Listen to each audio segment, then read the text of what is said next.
Welcome to be Telugu news.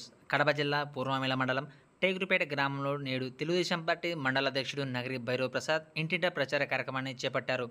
ఈ సందర్భంగా భైరవ్ ప్రసాద్ స్థానిక గ్రామంలోని ఖంషావళి దర్గాకు ప్రత్యేక పూజలు నిర్వహించి టేకురుపేట గ్రామంలోని పురవీధుల గుండా తిరుగుతూ కూటమిలో భాగమైన తెలుగుదేశం పార్టీ ఎంపీ అభ్యర్థికి, నియోజకవర్గంలో బీజేపీ పార్టీ ఎమ్మెల్యే అభ్యర్థికి ఓటు వేసి గెలిపించాలని కోరారు. ఈ కార్యక్రమంలో కూటమిలో భాగమైన తెలుగుదేశం, బీజేపీ, జనసేన కార్యకర్తలు పాల్గొన్నారు.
Karena apa kamu?